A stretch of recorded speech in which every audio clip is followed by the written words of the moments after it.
Olá pessoal, boa tarde, tudo bem? Estamos retornando hoje mais uma aula sobre a Era Vargas. Vocês estão lembrados que Getúlio Vargas ele foi afastado do governo por um golpe militar em 1945. E hoje então nós vamos ver que Getúlio ele dá a volta por cima e ele volta a governar. Então a gente vai ter eu coloquei Getúlio Vargas o retorno, mas trata-se do segundo governo Vargas que vai de 1951 a 1954. Nós temos aí, nesses 3 anos, Getúlio ele se elegeu senador e ele se manteve na ativa, ele manteve-se presente no cenário nacional. Em 1950 teve eleição e Getúlio se candidata. Nós vemos aqui pessoas, né, cobrando Getúlio, é o chamado queremismo. Queremos Getúlio, o povo queria Getúlio de volta. E aí nós temos o cartaz, Getúlio aí vestido de gaúcho, ele era gaúcho, e ele diz no cartaz, ele voltará.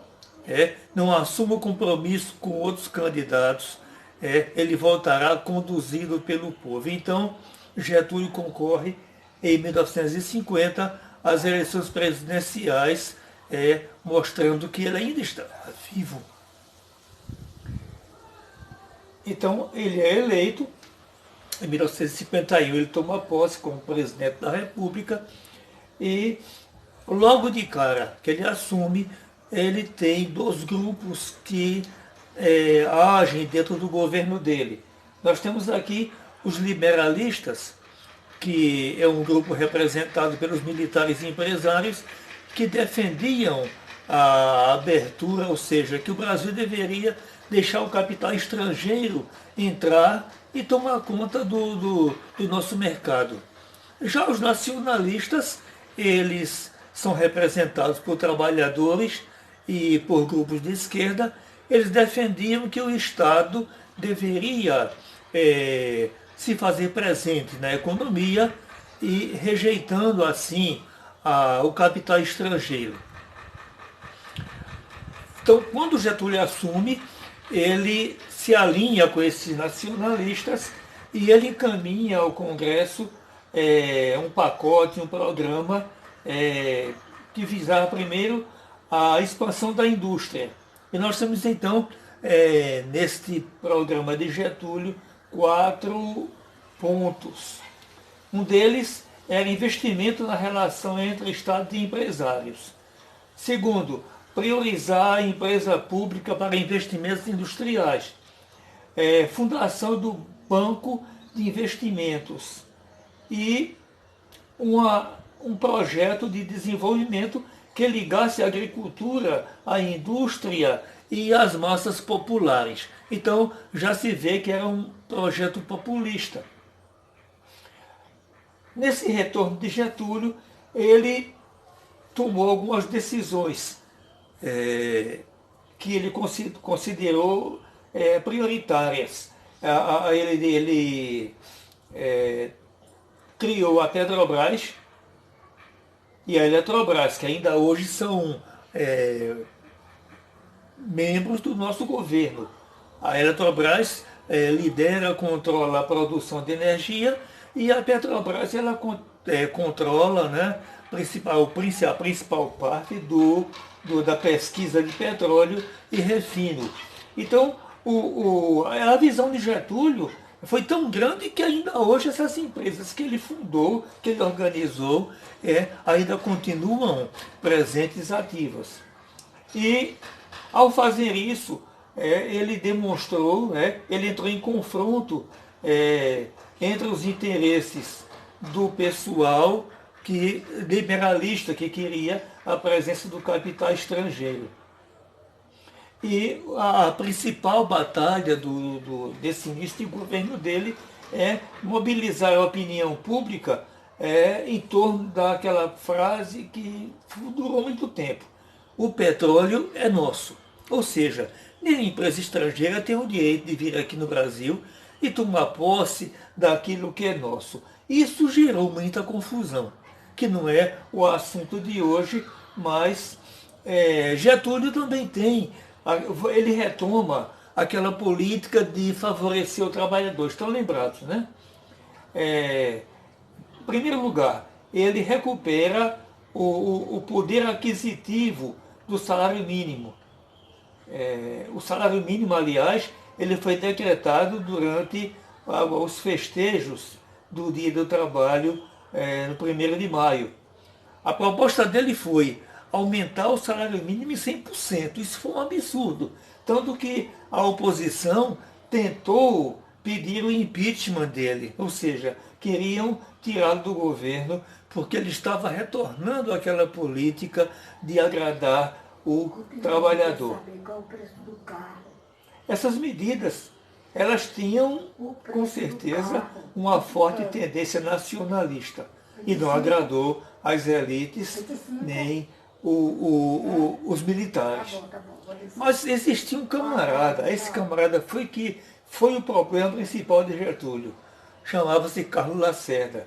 Carlos Lacerda ele era membro da UDN, ele possuía um jornal, a Tribuna da Imprensa, e ele usava esse jornal para atacar tudo que Getúlio fazia. Por outro lado, a segurança do presidente. Naquela época, a Polícia Federal não existia ainda. Então, a segurança pessoal do presidente, que hoje é feita pela Polícia Federal, tanto para o presidente como os ex-presidentes e seus familiares, naquela época, o presidente contratava seguranças particulares. E aí ele encontrou o homem de confiança dele, que é o Gregório Fortunato, esse camarada aqui ao lado dele, e o Gregório então organiza uma equipe que vai ser a segurança. E esse Fortunato, o Gregório Fortunato, ele tinha uma fidelidade canina, ou seja, aquela fidelidade que o cachorro tem com seu dono. O Gregório era fiel a Getúlio, a ferro e a fogo. Lacerda, então, ele ataca a Getúlio, está aqui em manchetes da Tribuna da Imprensa: somos um povo honrado, governado por ladrões, esse tipo de coisa. Então, o Lacerda, ele usava o seu jornal para agredir, ofender a política nacional, principalmente o presidente da República. O Gregório, então, o que é que ele pensa? Vamos tirar o Lacerda do caminho. Então ele planeja um atentado contra Lacerda. Ele contrata pistoleiros para matar Lacerda. O que acontece? Os pistoleiros, por alguma razão, eles não conseguem praticar o atentado corretamente. O atentado falha. O Major Vaz da Aeronáutica, ele fazia a segurança do Lacerda. Vejam como a situação estava, onde militares das Forças Armadas faziam segurança de pessoa particular. O Lacerda era um civil. E aí o Major Vaz, que era da Aeronáutica, que fazia a segurança de Lacerda, é que leva os tiros que eram destinados ao Lacerda. O Major Vaz, ele é morto e o Lacerda é baleado na perna. Daqui, olha, os militares da Aeronáutica carregando o Lacerda nos braços. Era um negócio muito complicado naquela época. E aí a Aeronáutica, ao invés de entregar à polícia as investigações, eles fazem um processo investigativo e que conclui que Gregório Fortunato fora responsável pelo atentado, pelo crime contra Lacerda. E aí eles começam a pedir, a chamar as pessoas para deporem e chegam até a convidar, a convocar parentes de Getúlio para depor na polícia.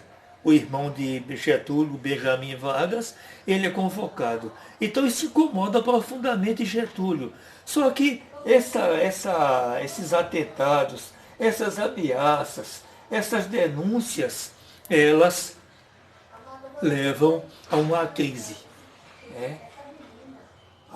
Suspeitavam que o presidente havia encomendado ao seu guarda-costas que praticasse o atentado contra Lacerda. E aí as Forças Armadas, os oposicionistas, eles exigem que Getúlio renuncie. Em 24 de agosto, Getúlio tem uma reunião com o alto comando das Forças Armadas. Os generais, os almirantes e os brigadeiros, eles se reúnem com Getúlio e, para não envergonhá-lo, então, eles sugerem que ele tire uma licença. Tire uma licença aí de 3, 4 meses até a poeira sentar. E depois, então, seria resolvido o que seria feito com ele. Certamente, ele iria ser afastado do governo. Getúlio, então, ele escolhe uma solução desagradável. Getúlio, então, ele, já à madrugada, ele se recolhe ao seu quarto, a família dele está na sala conversando sobre o assunto dessa confusão toda, quando eles ouvem um tiro e então Getúlio havia se suicidado. Ele disparou um tiro no coração, porque a tribuna da imprensa exigia a renúncia dele. Eles não estavam querendo que ele tirasse licença. E Getúlio, então, ele se suicida. Isso gera uma comoção nacional. Vejam as multidões, a multidão é imensa, né? Isso aí é apenas uma parte da foto onde a multidão vai ao enterro de Getúlio. Getúlio deixa uma carta, testamento está aqui. Uma parte da carta é um texto muito grande. Mas ele diz aqui no início da carta: deixo a sanha dos meus inimigos, o legado da minha morte. Levo o pesar de não haver podido fazer por este bom e generoso povo brasileiro, principalmente pelos mais necessitados, o bem que pretendia. A mentira, a calúnia, os mais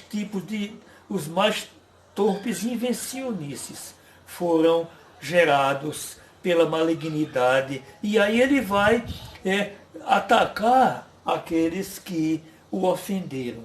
Mas interessante que ele coloca aqui: estou morrendo, estou imolando a minha vida no altar da pátria, mas eu lamento não poder ter feito pelo meu povo tudo aquilo que eu pretendia. Ou seja, essa carta testamento de Getúlio, ela roda o Brasil.